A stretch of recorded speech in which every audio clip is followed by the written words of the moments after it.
Olá, vamos começar falando de algo que, bom, todo mundo já ouviu falar, né? O artigo 225 da nossa Constituição de 88. Ah, sim, o famoso. Exato. Aquele que fala do meio ambiente ecologicamente equilibrado, que é um direito de todos, mas também um dever, né? Do governo, da sociedade, pensando hoje e no futuro. É o nosso ponto de partida aqui. É isso aí, é o pilar, né? Mas é importante lembrar que esse pilar foi construído, levou tempo. Antes disso, era bem diferente. Como assim? Eram só umas regras pingadas. Exatamente. Eram regras muito focadas em como usar um recurso. Sabe, tipo, a água, a floresta. Não tinha essa visão de proteger o ambiente como um todo, de forma integrada. E é justamente essa construção que a gente quer entender melhor hoje. Como é que o Brasil saiu dessas leis mais isoladas e chegou nesse sistema complexo que a gente tem? Qual foi o caminho? Pois é, a ideia é mapear essa trajetória, né? Passar pelas leis mais importantes, pela criação dos órgãos tipo IBAMA, ICMBio e, claro, o papel central da Constituição. E por que isso importa para quem está ouvindo? Olha, entender essa evolução ajuda muito a sacar os desafios que a gente vive hoje, sabe? As leis que podem impactar o negócio, ou mesmo o dia a dia. E também o lugar do Brasil nessa discussão global de meio ambiente. Boa. É um jeito de se situar nesse mundo, né? Então tá, vamos lá. Como é que essa legislação ambiental começou a tomar forma no Brasil?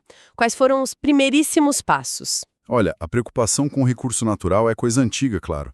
Se a gente for fuçar lá atrás, nas ordenações portuguesas, já tinha regrinha sobre cortar árvore, caçar, até não sujar rio. Sério? Até isso? Sim, aí no Brasil colônia, teve o regimento do pau-brasil, para tentar controlar a exploração, né? No Império, a lei de terras já mostrava uma pontinha de preocupação com o desmatamento. E teve o caso da Floresta da Tijuca, né? Que foi replantada, mas o foco não era bem ambiental como a gente pensa hoje, certo? Nem um pouco. A lógica era outra, era administrar o uso econômico. Garantir que ia ter madeira, que ia ter água. Era um controle racional, digamos assim. Não era proteção ecológica. Isso fica bem claro quando a gente olha os primeiros códigos do século XX. O Código de Águas, o primeiro Código Florestal, lá de 1934, a Lei de Proteção à Fauna, de 67.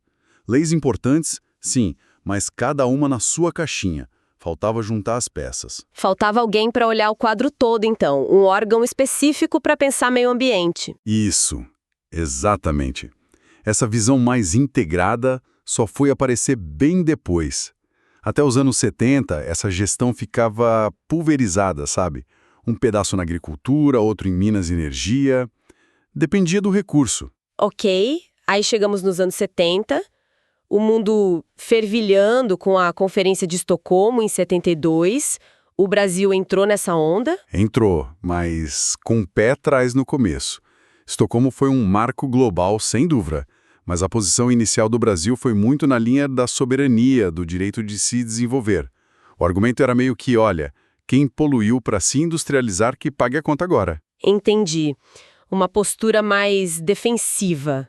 Mas mesmo assim, alguma coisa mudou aqui dentro.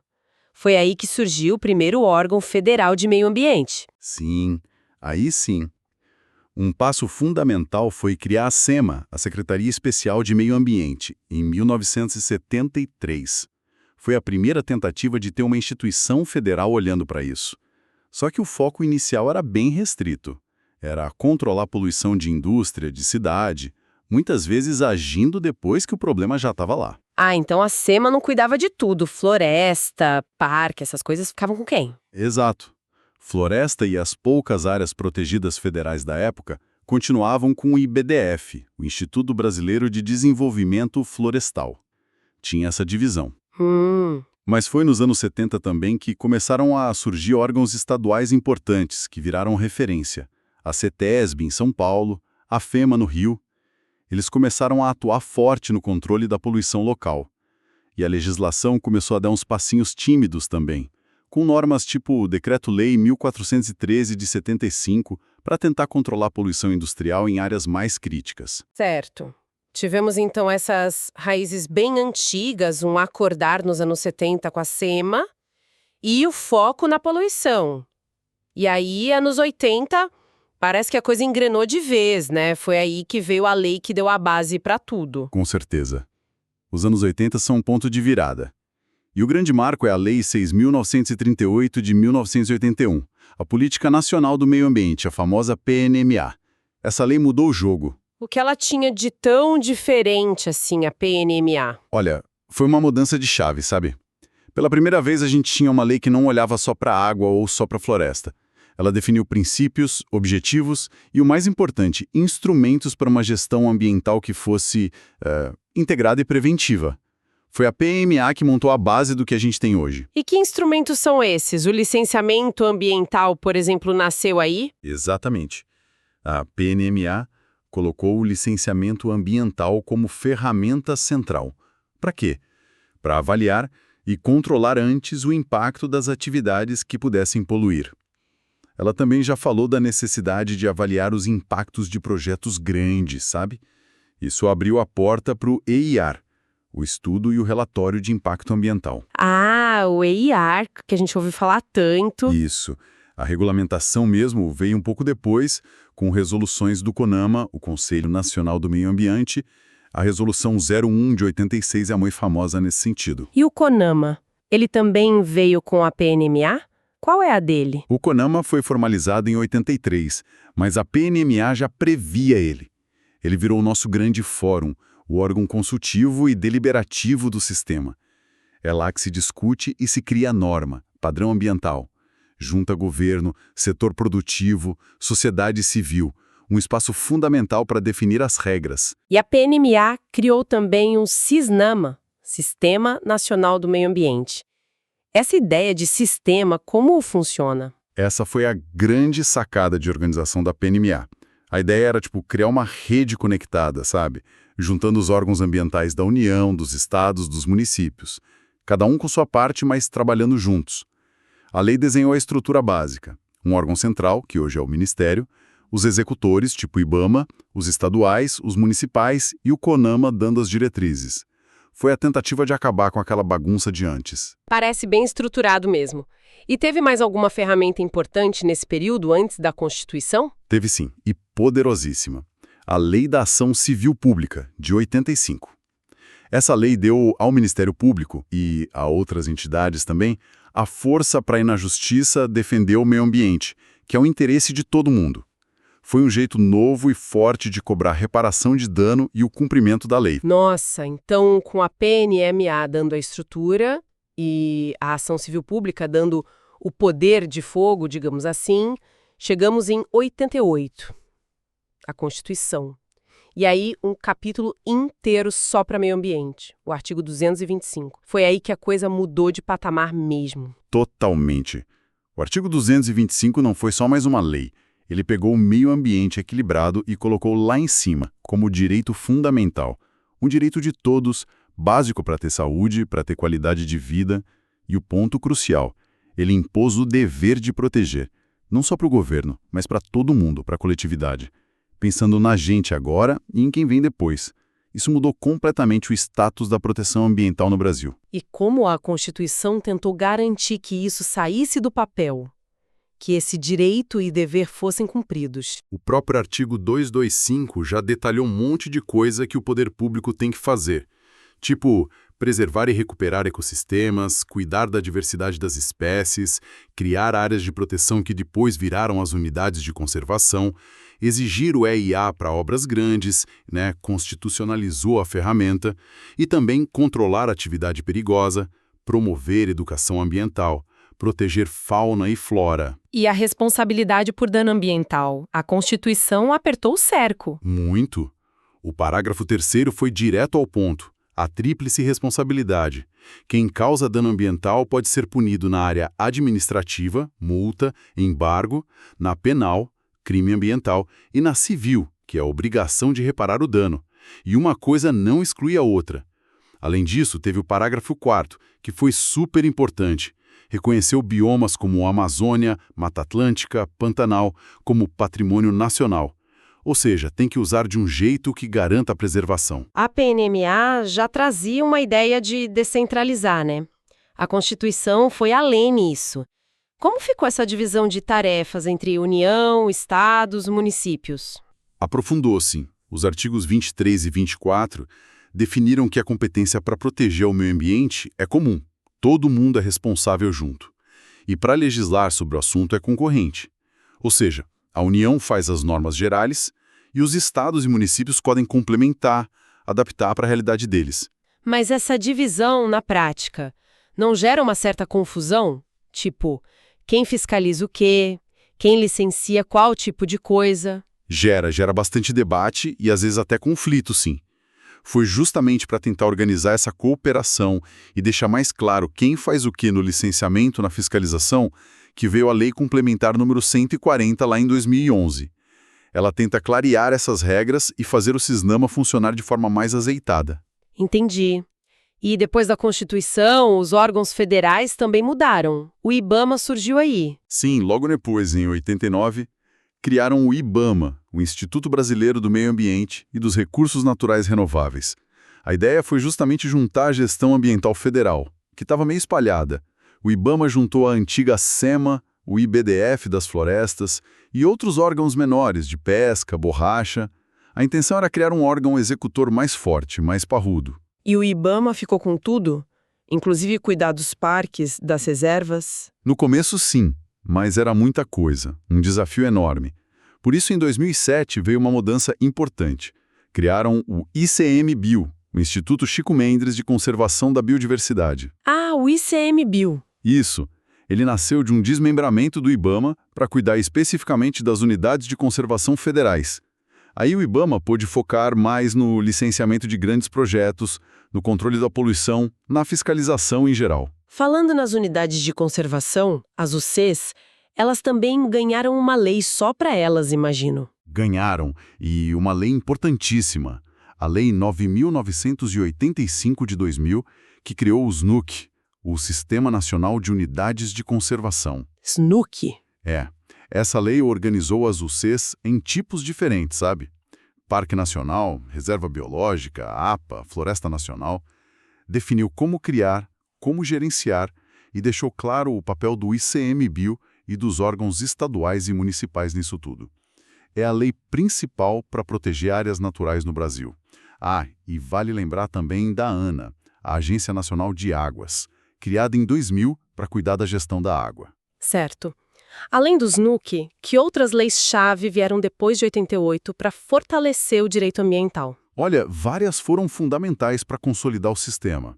A Lei de Crimes Ambientais, a 9.605 de 98, foi um marco.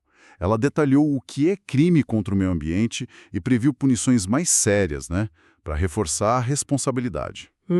Mas para cá, a Política Nacional de Resíduos Sólidos, de 2010, a Lei 12.305, trouxe coisas como a logística reversa, a obrigação de acabar com os lixões, muito importante, e a Lei da Biodiversidade, de 2015, para regular o acesso aos recursos genéticos, ao conhecimento dos povos tradicionais e garantir que os benefícios sejam repartidos. E o cenário internacional, as grandes conferências tipo a Rio 92 continuaram puxando a gente. Com certeza. A Rio 92, aqui no Rio mesmo, foi um evento gigantesco, Gerou convenções globais super importantes sobre clima, sobre biodiversidade, e as outras que vieram depois, Rio+10, Rio+20, mantiveram o assunto na pauta. Essa pressão e a cooperação internacional ajudam a empurrar as políticas aqui dentro.